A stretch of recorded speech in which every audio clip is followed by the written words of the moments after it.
Lunch করে নিয়েছো পুরো? ঠিক আছে, আসো জল নিয়ে এসছি।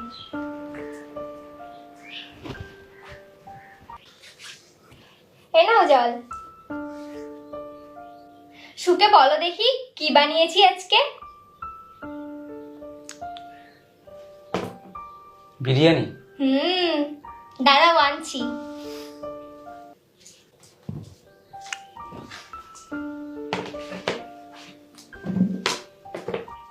এই নাও। আরে ব্যাস ব্যাস ব্যাস ব্যাস ব্যাস রাখো রাখো।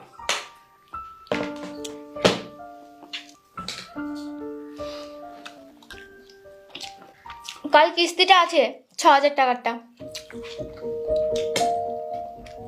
মা 3,000 টাকা পায়, যেটা দিয়েছিল। স্যালারি পেয়ে গেছো তুমি?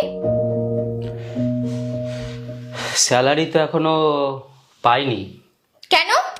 ওই এই মাসে 3টা ছুটি নিয়ে নিয়েছিলাম না, ওই জন্য ওদের কি একটা অ্যাডজাস্টমেন্ট করতে প্রবলেম হচ্ছে। আরে কাল টাকা দিতে হবে, তুমি জানো না নাকি?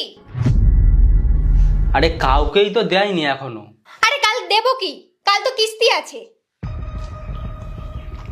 ওদেরকে বলে দাও স্যালারি পাইনি এখনো। ওরা পাগল না তোমার মতন যে যা খুশি বললেই মেনে নেবে। এবার কি হবে? যেই প্ল্যানটিগুলো লাগবে তোমার কোম্পানি দেবে ওগুলো? আমি ছুটি নিয়ে নিয়েছিলাম না, মালিক বলেছে, আর কেউ পাইনি এখনো। আমার কথা তো ছেড়েই দাও।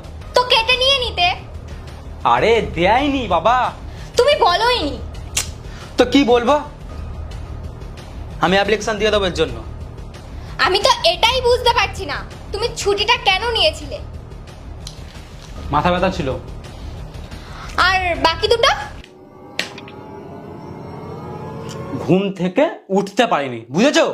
তোমার তো নাটক আর শেষই হয় না।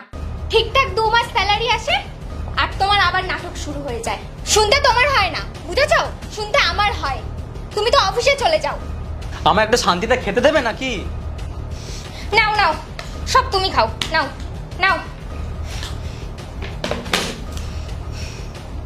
সব জায়গায় মান সম্মান তো খেয়ে রেখেছো।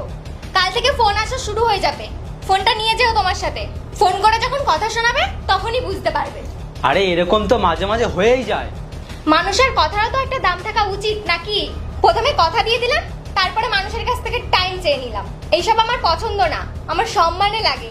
আর আমি আমার সম্মান নিয়ে খেলতে পারবো না। না মানে আমার খুব ভালো লাগে লোকের কাছে কথা শুনতে, তাই তো? তুমি জানো তোমার কেমন লাগে কথা শুনতে। খাবারটা ঢালো।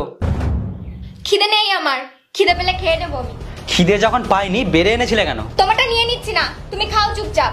মুখটাই পুরো খারাপ করে